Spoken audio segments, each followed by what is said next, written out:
David. That's a very good question. In fact, I'll let David answer that. Firstly, I'd like to thank Zack for allowing David, Wenham and myself to handle all the special effects of the film. That was all our doing. As an actor, how did I relate to The Ultimate Sacrifice? It was pretty much the sacrifice that I had to make in preparing for this film. I mean, I trained really hard for this, and pretty much I'm still recovering. Shoulders, back, ripped hip flexors, drop foot. I came out of this film pretty much a cripple. I hear actually when you showed up, you only weighed 93 pounds. I haven't been to the gym since January, I think, like the day we finished filming. And I don't think you have either, David, have you? I don't think you ever went, David, did you? Yeah, so, you know, making The Ultimate Sacrifice. I don't know, there was a lot to be said for... It was an incredible team spirit in this film. Everybody trained together, everybody hung out, and everybody really gave their life and their souls to it, and that kind of really went towards that, that sacrifice that you get at the end. It was like we were willing to die for each other, and you have so much testosterone floating around there that you were really, you know, at times you were ready to kill and you were ready to die. You were like, crazy. So I don't know if that's the right answer, but it's just the first thing that came to my head.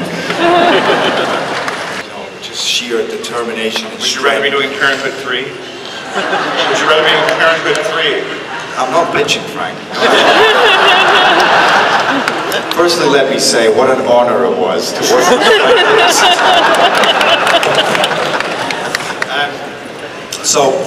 You know what I found is I was playing the king, and I really wanted to try and get the respect of the stunt guys and the fellow actors. So I really worked my little buttocks off.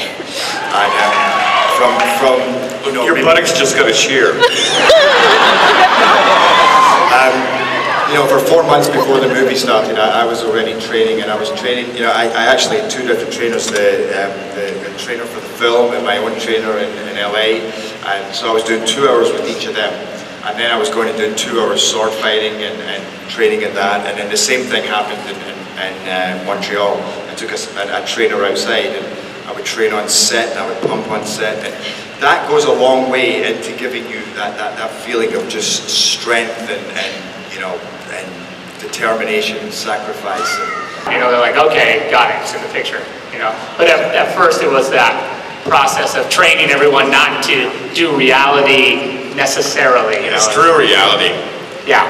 Why are you all here, for reality? Also, Frank Miller, my boyfriend had you sign a birthday card for me last year at Wizard World, so I just wanted to say thank you. You're very welcome. All right, this one's for Mr. Wenham and Mr. Butler. What was the reaction to the costumes you're going to have to wear, or rather the lack of costume you're going to have to wear? Walked through the studio and I walked past all the plasterers and the electricians, all these French-Canadian guys, big guys, like walking with a pair of sandals or slippers or something, I can't remember, in my leather codpiece. And I thought, how am I going to do this? How am I going to get through this? But then, after a couple of days, you kind of get used to it. You're surrounded by like another 60 guys, all looking the same as you, and then you start getting into, you think, I want to look bigger than him. I want to look more tough. And then I'll let David answer. Well, you won, Jerry. You were the biggest. My panic set in relatively early. After I was cast in the film, I went and bought Frank's book, which is obviously the source material for the film. And I opened up, and I think on page 3, my character appears, Dilios, who's the storyteller. And the very first image of Dilios is him standing naked over a fire telling stories. It was then that I hit the panic button. I flicked through a few more pages and saw that all he wore throughout the whole book was basically this leather codpiece. So I got onto my agent, so I was slightly nervous, but a little bit of training and whatnot, and it was okay.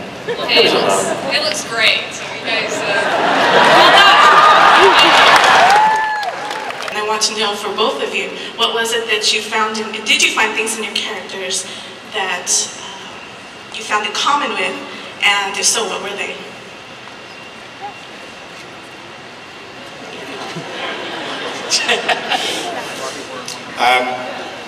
Well, being extremely intelligent,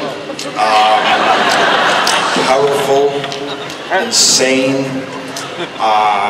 charismatic, were all things that I found that I didn't actually have, that I could completely understand how I didn't have them, and therefore could perform them.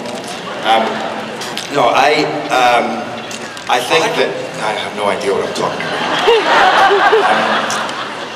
I think that it's a mixture. I think, actually I say that as a joke, but there are actually things that you realize perhaps are the value systems that you wish you had, you know, of like honor and nobility, and then you live in a society where that doesn't happen so much anymore, and you, and myself, don't have as much as I would like to, but you can understand what that was.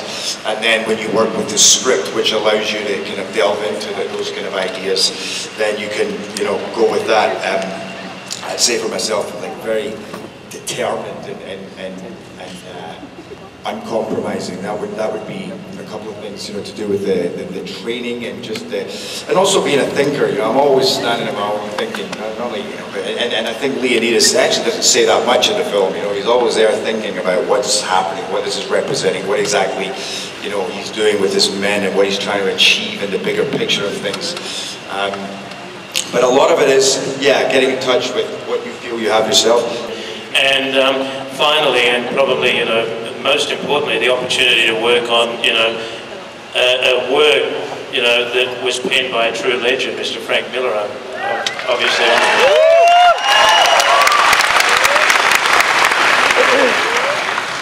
Pretty much the same. It starts with getting paid. No.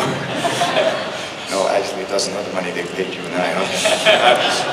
I was like so excited to get the opportunity to work on you know, one of Frank Miller's, you know, Frank Miller, the man himself, one of his graphic novels, and then it's kind of like say that, you know, talking about the walk and the move and the, you know, it was yeah, I'm like jumping about and say, excuse me, sir, do you have a cigarette? Okay, thanks.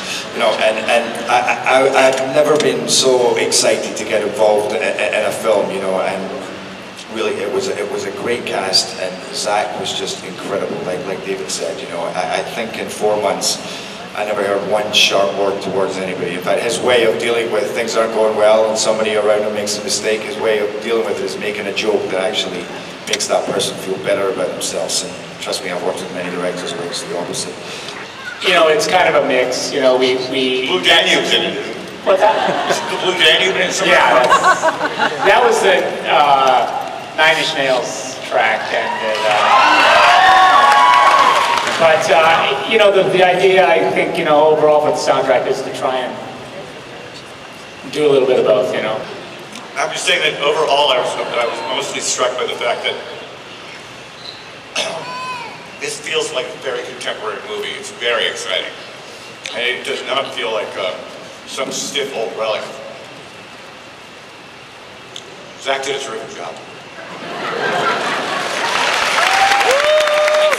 DC Comics pantheon.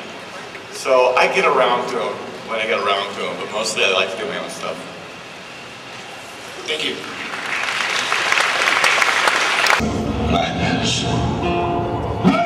This is Sparta!